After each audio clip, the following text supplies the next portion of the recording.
Hello guys. Welcome to our YouTube channel. कल की class में हमने देखा कि कैसे रिएक्ट का प्रोजेक्ट बनाते हैं और रिएक्ट एक्चुअली में रिएक्ट का क्या यूज है और रिएक्ट होता क्या है। आज हम देखेंगे कि रिएक्ट का प्रोजेक्ट जो हमने बनाया उसमें बहुत सारी फाइल्स और फोल्डर्स अपने आप बन गए। तो हर एक फाइल और फोल्डर का क्या मतलब है और उसका क्या यूज है, यही आज की क्लास के हमारा मोटिव रहेगा। सबसे पहले एक बार रिवाइज कर लेते हैं कि प्रोजेक्ट कैसे बनाना है। मैंने आपको बताया था कि आपको एक कमांड रन करानी है npm create white। तो नया प्रोजेक्ट बनाने के लिए यहाँ से cmd ओपन कर लेंगे, टर्मिनल, न्यू टर्मिनल। ये आपका पावर शेल सिलेक्टेड हो, इसको चेंज करके cmd कर लेंगे। पावर शेल में भी कर सकते हैं, लेकिन आपको फिर कभी अगर ऑथराइजेशन वाली एरर आती है तो पावर शेल को ऑथराइज्ड करना पड़ेगा कि वो आपके npm कमांड्स को प्रोसेस कर सके। ठीक है? तो यहाँ पे आपको लिखना है npm create white। जैसे एंटर प्रेस करेंगे ये आपसे सबसे पहले प्रोजेक्ट का नेम पूछेगा। प्रोजेक्ट का नेम पूछेगा, हमने बोल दिया लेक्चर 2 मान लीजिए। अभी हमसे फ्रेमवर्क पूछेगा। फ्रेमवर्क में हमें रिएक्ट सेलेक्ट करना है, तो एरो डाउन प्रेस करके हम लोग रिएक्ट पे आ जाएंगे, एंटर प्रेस कर देंगे। अब वेरिएंट में हम लोग जावास्क्रिप्ट सेलेक्ट कर लेंगे। अब आप नोटिस करेंगे तो ये लेक्चर 2 नाम का एक फोल्डर बन जाएगा। अब अभी के लिए एक चीज इसको देखिए, इसमें आपका ये पब्लिक फोल्डर है, एसआरसी फोल्डर है, और ये बहुत सारी कुछ फाइल्स हैं। अब रन कराने के लिए मैंने क्या बताया था कि आपको सबसे पहले इस वाले फोल्डर पे आना पड़ेगा। तो क्या करेंगे, सीडी मतलब चेंज ड्राइव और अपने प्रोजेक्ट का नाम लेक्चर 2। अब देखिए हम लोग इस वाले फोल्डर पे आ गए। अब हमें क्या करना पड़ता है, npm i। npm i क्या करता है, सारी रिक्वायर्ड डिपेंडेंसीज को इंस्टॉल करता है। तो यहाँ पे एक चीज नोटिस करिए, अभी नोड मॉड्यूल्स नाम का कोई फोल्डर नहीं है। पर जैसे ही यहाँ पे हम रन करेंगे npm i या npm इंस्टॉल भी रन करा सकते हैं, एंटर प्रेस करेंगे, ये आपका डाउनलोड होगा भी।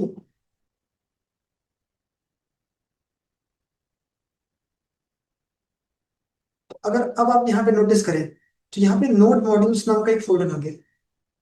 तो एक चीज हमने ऑब्जर्व की कि नोड मॉड्यूल्स वाला फोल्डर कब आता है, जब हम npm i रन कराते हैं। तो अगर आप यहाँ पे देख सकें तो ये क्या बता रहा है, एडेड 152 पैकेजेस।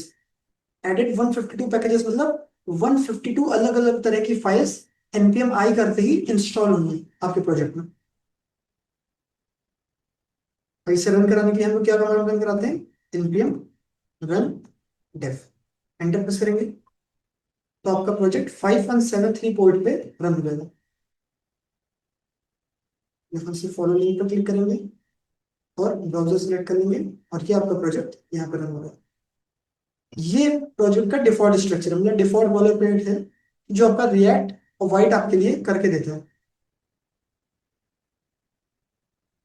तो ये चीज तो हमने कल की क्लास में समझी थी। और समझते हैं कि आपका फोल्डर का स्ट्रक्चर कुछ इस तरीके से है। इसको एक काम करते हैं, बंद कर देते हैं। ये सारी फाइल्स और ये सारे फोल्डर्स हैं। यहाँ पर अगर आप नोटिस करेंगे सेम इसी तरह का स्ट्रक्चर है। एक एक फाइल और फोल्डर का क्या मतलब है, उसका क्या यूज है, वो समझते हैं। सबसे पहला जो आपको फोल्डर दिख रहा है वो है नोड मॉड्यूल्स। तो देखिए नोड मॉड्यूल्स में क्या होता है, जितनी भी डिपेंडेंसीज और लाइब्रेरीज हैं वो आपकी नोड मॉड्यूल्स के अंदर ही उसका एक्चुअल कोड है। डिपेंडेंसी और लाइब्रेरीज मतलब, अब देखिए रिएक्ट का प्रोजेक्ट हम बनाएंगे तो रिएक्ट का कोड भी तो हमें चाहिए होगा ना। रिएक्ट की लाइब्रेरी का जो कोड है वो अगर हमारे प्रोजेक्ट में नहीं होगा तो हम लोग रिएक्ट के जो मेथड्स हैं, जो फंक्शंस हैं, जो हुक्स हैं, उन चीजों को कैसे यूज कर पाएंगे। तो इसीलिए रिएक्ट का जितना कोड है और भी जितने सारे कोड्स हैं, जितनी सारी लाइब्रेरीज हैं जो हमारे प्रोजेक्ट को रन करने में मदद करेंगी, वो सब किसके अंदर है, नोड मॉड्यूल्स। और इसे हमें चेंज नहीं करना है, क्यों, क्योंकि ये npm आपके लिए मैनेज करता है। क्योंकि उस कोड में आप क्या ही चेंज करेंगे, वो तो पहले से लिखा हुआ कोड है, उसको बस आपको यूज करना है। अगर आप देखें तो ये सारे अलग अलग तरह के मॉड्यूल्स आपके इंस्टॉल हुए हैं। कितने हैं ये, 152। यहाँ पे अगर आप देखेंगे ई नीचे आर होगा, वहां पे आपका रिएक्ट कोड होगा। ये देखिए रिएक्ट, रिएक्ट और रिएक्ट डोम। अब आप सोचेंगे कि रिएक्ट के प्रोजेक्ट को रन कराने के लिए तो बस हमें रिएक्ट और रिएक्ट डोम चाहिए। तो ये सारे अलग अलग प्रोजेक्ट क्यों इंस्टॉल, डिपेंडेंसीज क्यों इंस्टॉल हुए। देखिए रिएक्ट आपका बना है, वो उसने भी कुछ लाइब्रेरीज यूज करी है। तो रिएक्ट जो लाइब्रेरीज यूज कर रहा है, तो आप जब रिएक्ट को इंस्टॉल करेंगे तो रिएक्ट की जो डिपेंडेंसीज हैं वो सब भी इंस्टॉल हो जाएंगी। और मान लीजिए कोई और लाइब्रेरी है, उसकी कोई और डिपेंडेंसी है, तो जितनी भी डिपेंडेंसी है, सारी डिपेंडेंसीज इंस्टॉल होंगी आपके प्रोजेक्ट में। टोटल मिला के कितनी होगी, 152। और आगे चल के अभी हम अलग अलग रिएक्ट राउटर डोम को इंस्टॉल करेंगे, अलग अलग लाइब्रेरीज को इंस्टॉल करेंगे। तो उसका कोड भी आपका कहाँ होगा, नोड मॉड्यूल्स में। और समझते हैं नेक्स्ट फोल्डर जो आपको दिख रहा है, ये पब्लिक फोल्डर। तो समझते हैं पब्लिक फोल्डर क्या है। ये आपका स्टैटिक फाइल्स, जैसे image, fonts, icon, fab icons, इन सब के लिए यूज होता है। स्टैटिक फाइल्स मतलब अगर आपने कोई भी चीज इसके अंदर लिखी, रिएक्ट के प्रोजेक्ट के अंदर आप कोई भी इमेज रखेंगे, कोई भी वीडियो रखेंगे अपने प्रोजेक्ट में यूज करने के लिए, तो रिएक्ट उसको सर्व करने से पहले, मतलब उसको शो करने से पहले उसको ऑप्टिमाइज कर देगा। तो उसको अपनी तरफ से एक तरीके से उसका साइज छोटा कर देगा और उसको ऑप्टिमाइज तरीके से शो करेगा। ये हर एक चीज को रिएक्ट ऑप्टिमाइज तरीके से करता है। क्यों? तो ये आपका प्रोजेक्ट फास्ट रहे। लेकिन पब्लिक फोल्डर के अंदर जो भी फाइल्स होंगी वो रिएक्ट उसको टच नहीं करेगा। ये आपकी डायरेक्टली सर्व होंगी, डायरेक्टली सर्व। इसका मतलब क्या है, ये पब्लिक फोल्डर्स के अंदर जो चीजें हैं, रिएक्ट उसको ऑप्टिमाइज या टच नहीं करेगा। ये डायरेक्टली आपकी एक्सेस हो सकती है। तो इसके अंदर हम लोग यूजुअली क्या रखते हैं, जैसे आपके इमेजेस तो प्रोजेक्ट में यूज होने वाली इमेजेस नहीं रखते हैं, हम लोग यूजुअली फैब आइकन्स रखते हैं। और ऐसी चीजें रखते हैं जो बाद में चेंज नहीं करनी हमें, जो हमेशा सेम रहेगी। फैब आइकन क्या होता है, यहाँ पे जो आपको आइकन दिख रहा है, ये आपका फैब आइकन है। इस तरह की चीजें पब्लिक में रखते हैं।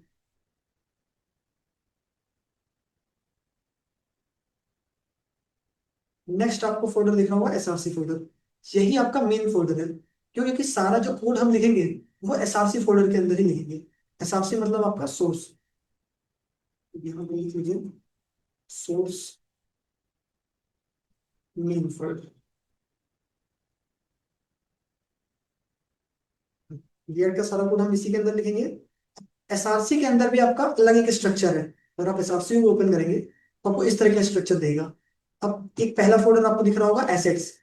एसेट्स के अंदर हम क्या करते हैं, इमेज, लोगो, सीएसएस फाइल्स, ये सारी चीजें हम लोग जो भी रिसोर्सेस हम अपने प्रोजेक्ट में यूज करेंगे वो हम लोग एसेट्स के अंदर रखते हैं।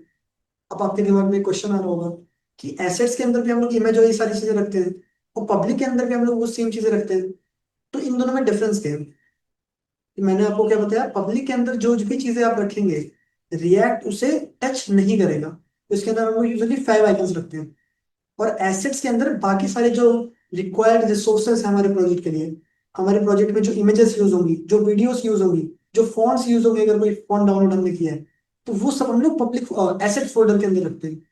क्यों? क्योंकि हम चाहते हैं कि रिएक्ट उसे ऑप्टिमाइज करे, वाइट उसे ऑप्टिमाइज करेगा कि हमारा प्रोजेक्ट वो आसानी से लोड हो जाए।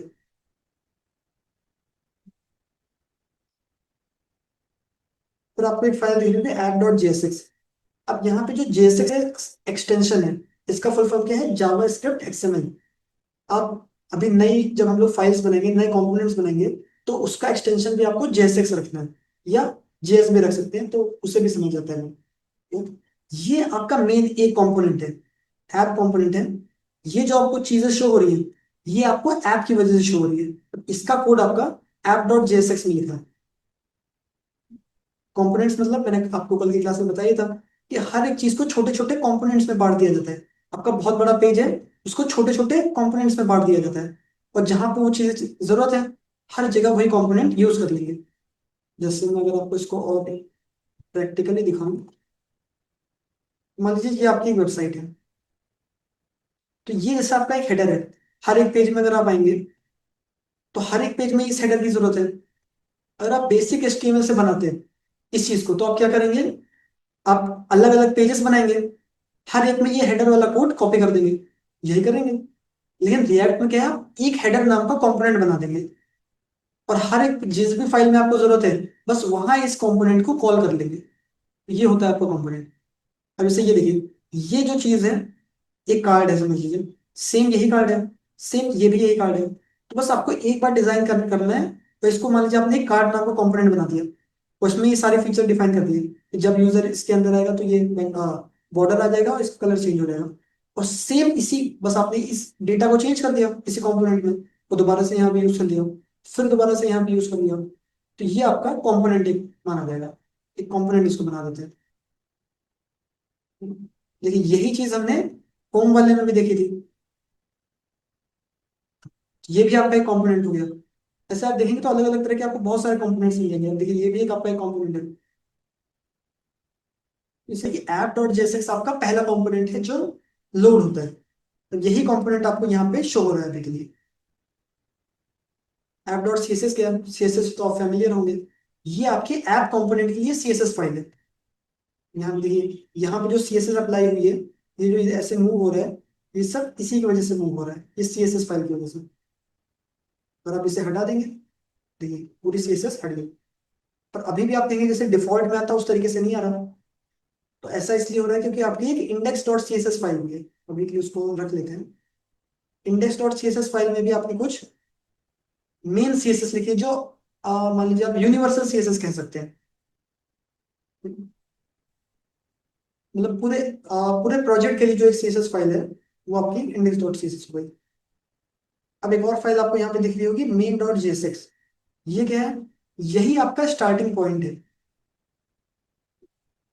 ये आपका स्टार्टिंग पॉइंट है जो क्या करता है, अगर आप यहाँ देखें इंडेक्स डॉट एचटीएमएल फाइल, ये फाइल आपको सबसे ज्यादा फेमिलियर लग रही होगी।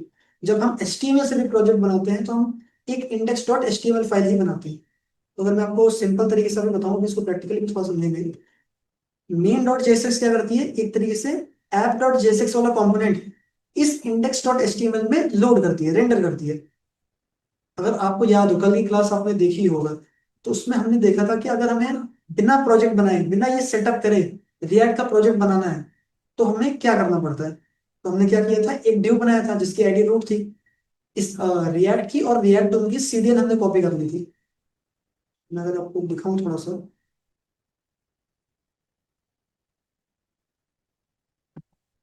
इंडेक्स डॉट एचटीएमएल हमने फाइल बनाई थी, इस तरीके से हमने किया था। यहाँ पे हमने बॉडी के अंदर एक ड्यू बनाया था जिसकी आईडी रूट थी। तो यहाँ पे हमने स्क्रिप्ट टैग बनाया था, ये हमारी सीएसएस ली थी।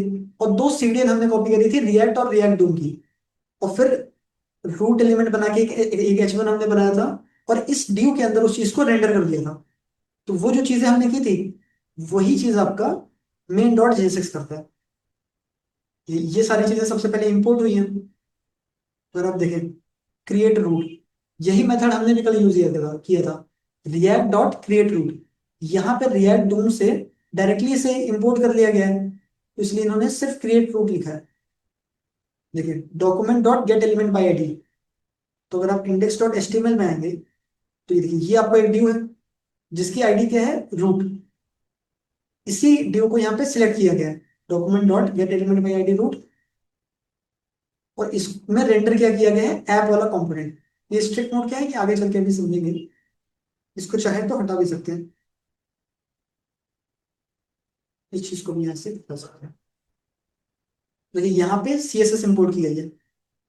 अब आप सोचेंगे जब हम ऐसे प्रोजेक्ट बनाते थे तो इंडेक्स डॉट एचटीएमएल में हम लोग लिंक टैग का यूज करते थे, लेकिन यहाँ पे जब हमें बनाना होता है, ये क्या है, इंडेक्स डॉट एचटीएमएल, ये वाला इंडेक्स डॉट एचटीएमएल, तो हम लोग लिंक टैग का यूज करके सीएसएस को अप्लाई कर देते हैं। लेकिन जब रिएक्ट के प्रोजेक्ट में हमें किसी भी सीएसएस को इंपोर्ट करना है, लगाना है, तो हम क्या करते हैं, उससे इंपोर्ट करते हैं उस सीएसएस फाइल। तो ये अभी धीरे धीरे आगे इसको डिटेल में समझेंगे तो आपको और क्लियर हो जाएगा। तो आपको मेन डॉट जेएसएक्स का काम भी समझ आ गया होगा। एक तरीके से वो इंडेक्स डॉट एचटीएमएल और ऐप डॉट जेएसएक्स दोनों को कनेक्ट कराता है, मतलब ऐप डॉट जेएसएक्स को इंडेक्स डॉट एचटीएमएल में लोड करता है।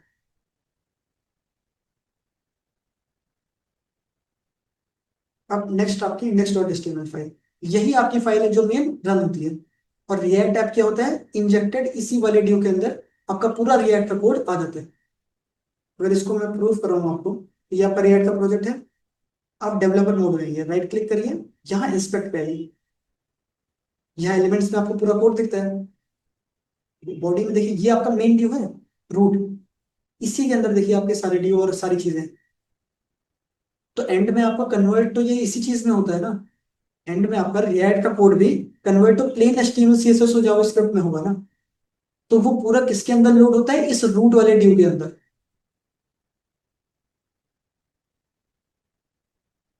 अब नेक्स्ट फाइल आपको दिख रही होगी पैकेज डॉट जेसन फाइल।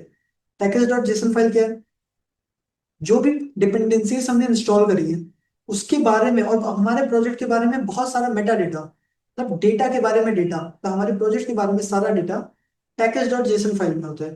अगर आप इसे ओपन करें, ये इसमें आपको नेम दिखेगा प्रोजेक्ट का, वर्जन दिखेगा, टाइप, मॉड्यूल।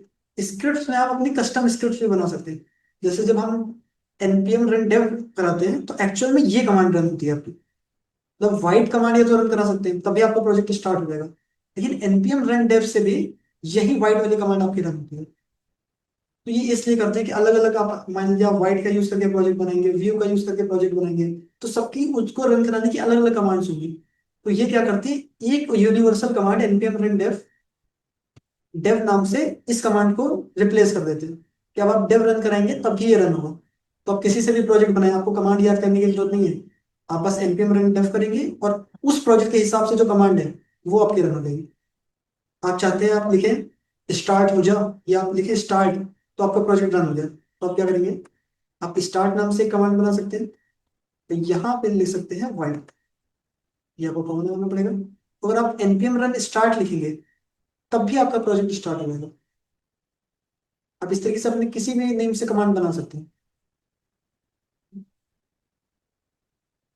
तो देखिए इसमें डिपेंडेंसीज कौन कौन सी है, रिएक्ट और रिएक्ट डू। डिपेंडेंसीज का नाम और उसका वर्जन इसमें लिखा होता है। तो ये आपके डेव डिपेंडेंसीज, डेव डिपेंडेंसीज मतलब ऐसी डिपेंडेंसी जो सिर्फ डेवलपमेंट मोड में जरूरत है। इन सारे मॉड्यूल्स की जरूरत सिर्फ जब आप प्रोजेक्ट को बना रहे हैं तब जरूरत है। जब आप इसको होस्ट करेंगे तब हमें इन सारी चीजों की जरूरत नहीं पड़ेगी। उस तरह की डिपेंडेंसी को सीज को बोलते हैं डेव डिपेंडेंसीज। स्क्रिप्ट आपने समझे चाहिए, पैकेज डॉट जेसन भी आपने समझे चाहिए। इसी के ऊपर आपको एक फाइल दिख रही होगी पैकेज लॉग डॉट जेसन। तो ये फाइल क्या है, ये आपकी डिपेंडेंसीज के बारे में ज्यादा डेटा रखती है। मतलब डिटेल्ड इंफॉर्मेशन अगर आपको चाहिए अपनी डिपेंडेंसीज के बारे में, तो वो आपको पैकेज लॉग डॉट जेसन में मिलेगी। देखिए हर एक नोड मॉड्यूल्स में जितनी चीजें हैं, नोड मॉड्यूल्स में जितनी डिपेंडेंसीज हैं, उनके बारे में हर एक चीज इसमें आपको मिलेगी। तो ये आपकी बहुत बड़ी फाइल है। यूजुअली हम इसमें ज़्यादा वर्क नहीं करते हैं, पर अगर आपको किसी भी नोड मॉड्यूल्स के अंदर कोई भी आपका प्रोजेक्ट है, मतलब कोई भी डिपेंडेंसी है, उसके बारे में आपको देखना है कौन सा वर्जन है, तो वो सब आपको इसमें दिख जाएगा।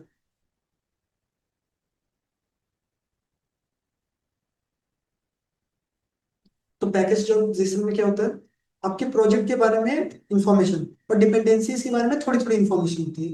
पैकेज लॉग डॉट जेसन में क्या होता है, हर एक डिपेंडेंसी उसके बारे में डिटेल्ड इंफॉर्मेशन होती है।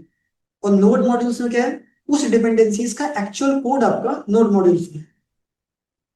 तो इन तीनों का मतलब आपको मेरे ख्याल से डिटेल में समझ आ जाएगा।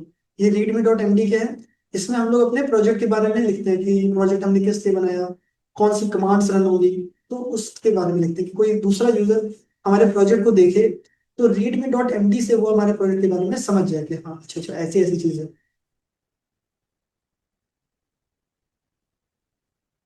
तो आपको एक फाइल लिखनी होगी white config dot JS. Usually starting में हम लोग इस फाइल को भी नहीं देखते हैं। क्या करते हैं, वाइट की कॉन्फ़िगरेशन फाइल है, इसमें हम एलियास, प्लगइन्स और ऑप्टिमाइजेशन डिफाइन कर सकते हैं। एलियास मतलब कि मान लीजिए कोई चीज आपने एक फोल्डर बनाया अपने इमेजेस नाम का, उसके अंदर आपने कोई इमेज लगाई, अब उसको इंपोर्ट करना है तो आपको पूरा पाथ डालना पड़ेगा। आप चाहते हैं उस पाथ को आप शॉर्ट फॉर्म में कन्वर्ट कर दें, तो उसी चीज को एलियास बोलते हैं। अभी जब धीरे धीरे आप रिएक्ट सीख जाएंगे, हम लोग थोड़े एडवांस कॉन्सेप्ट में आएंगे, तब ये भी आपको समझ आ जाएगा, इससे भी मैं एक्सप्लेन करूँगा। एक जो चीज आपको अभी इसके लिए पता होनी चाहिए वो ये है कि अगर आप वाइट कॉन्फिग डॉट जेएस में आएंगे, यहाँ पे आप बना सकते हैं सर्वर। आप अगर लिखेंगे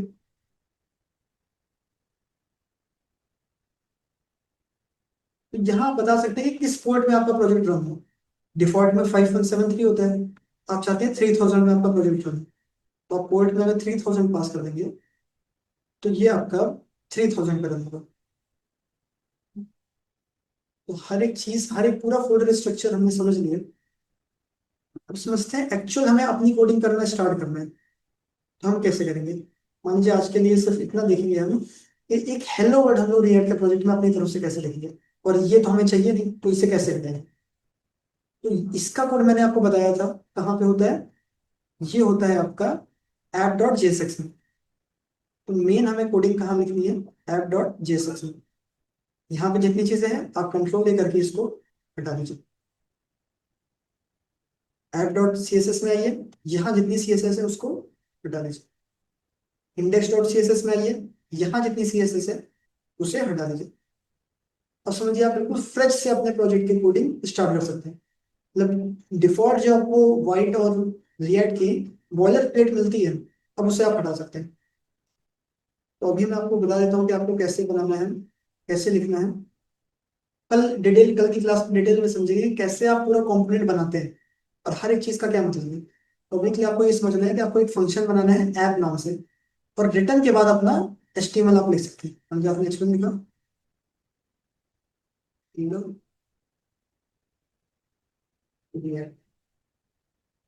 और एंड में आपको इसको एक्सपोर्ट कराना पड़ेगा। इंपोर्ट और एक्सपोर्ट को भी डिटेल में समझेंगे। एक्सपोर्ट डिफॉल्ट, इतना कोड जैसे ही आप सेव करेंगे, यहाँ पे आएंगे, रिफ्रेश करेंगे, कि आपका प्रोजेक्ट स्टॉप हो गया है मेरे ख्याल से।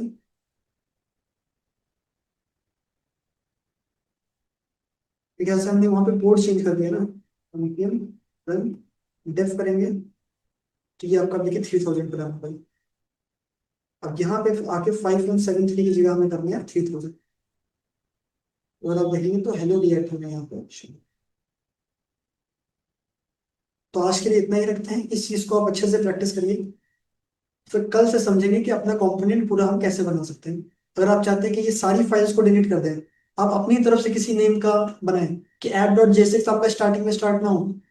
आपने बना दिया कंपोनेंट वन, वो आपका सबसे पहले रहना, तो वो कैसे कर सकते हैं उस चीज को भी समझेंगे। तो इतने ही रखते हैं आज की वीडियो में। अगर आपको वीडियो पसंद आई हो तो इसको लाइक करिए, चैनल को सब्सक्राइब करिए। Thank you.